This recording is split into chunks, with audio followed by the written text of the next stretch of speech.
team. Yeah, I ran that thing the other day. Let me introduce our panel today. Coach Randy White, my old buddy from Sneed College. We go back a long way. We do. Coach Pugh, congratulations, that big win the other night. You too, Coach Legg, up in our. Hey, I'm working in here. Y'all hang on. Let's talk to Coach Randy White first. A lot of people don't call you Coach anymore, but I see Randy every now and then at the gym. I know you don't take Heather's class a whole lot anymore. Too scared to. But you got something working these days. Your daughter, you've already had one successful fundraiser. Tell us what's going on, Randy. My daughter Leah Johnson, they're trying to adopt and had a yard sale about 4 weeks ago at the Crossroads at Tanner. Very successful. And they're having another one this coming Saturday. Is it the same place? Same place, the former McKinney's restaurant there at the Crossroads at Tanner. Tell us a little bit about adoption, Randy. That's an expensive process. Quite expensive, somewhere between $20,000 and $30,000. So it's kind of a shame it's that expensive. You know, that many children needing to be adopted, wanting to be adopted, and they make it so difficult. It's not that easy of a process. It's not either. that easy. It's a long, drawn-out process. Now, the yard sale's going to be at the former McKinney's restaurant there on 31 at Tanner. What are some of the things that will be there? Gosh, you really don't know. I mean, just people have really been donating a lot of items, and you know, of course, the usual yard sale items. But you know, just like for everyone to come out and support us. What time does it get cranking? Start about 7 o'clock. 7 o'clock this Saturday morning. That's correct. Rain or shine. Right. Well, hopefully it doesn't rain, but rain or shine. If it rains, then we'll have an alternate date. But maybe how not. far are they into the process? They've pretty much got all their home visits in the past, and then all the paperwork. So, you know, once all that goes through, you never know. You don't know how long wouldn't think it'd be that big of a problem. It's a pretty tough process. All right, Saturday we'll mention this again tomorrow. Make sure Zach does. Well, bear with me there, Coach. Let's go down to big win the other night, man. What happened to y'all? Just on a roll? I tell you, really, we were ahead and let them come back late in the game. We were up 18-0, but our kids are playing hard right now. Defense is playing hard, and we had some opportunities to score. Got one touchdown call back and had a long punt return call back too. So we had some other opportunities to put them away, and they, to their credit, you know, they got a real good football team. And well, how pleased are you right now?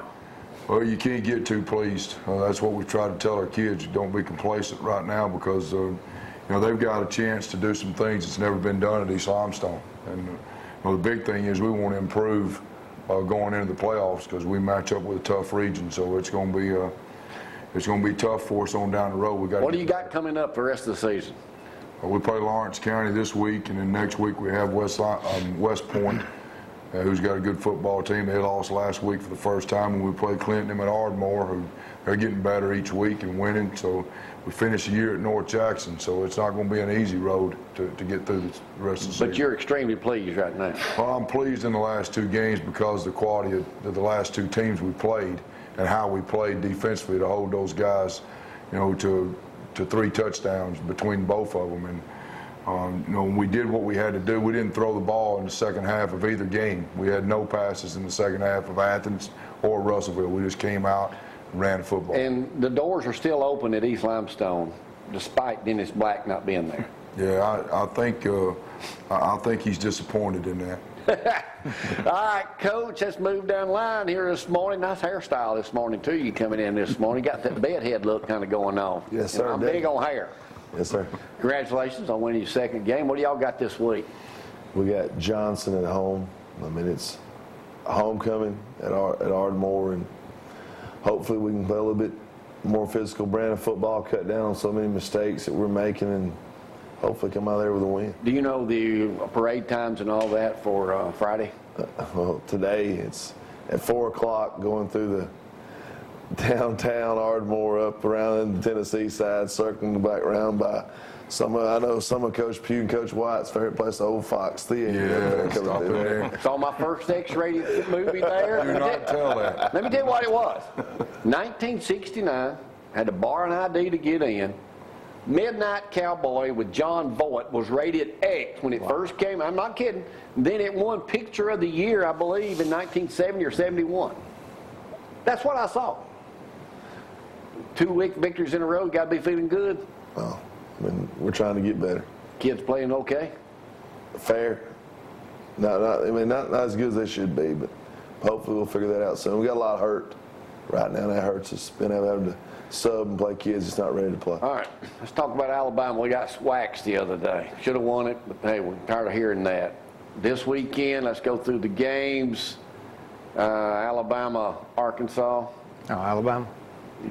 You think we can win the rest of them, really? Yeah, surely. Can they get it Should together? have won the one that played terrible in Saturday. Well, I know, but they played terrible. What about the A&M Ole Miss? I think I'm going to go with A&M in an upset in this one myself. I'm picking A&M. Me too. A&M. Okay, yeah, unanimous there. Georgia, Missouri, Georgia. Georgia. All right, let's go to the big one, the Mississippi State game. I'm going Mississippi State because I can't pull for Auburn. Sorry, Bill. No offense. That's okay.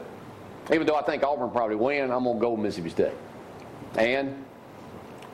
I'm agreeing with you. I'm not going to pull for Auburn, but they'll win. They will win. Auburn big. You think so?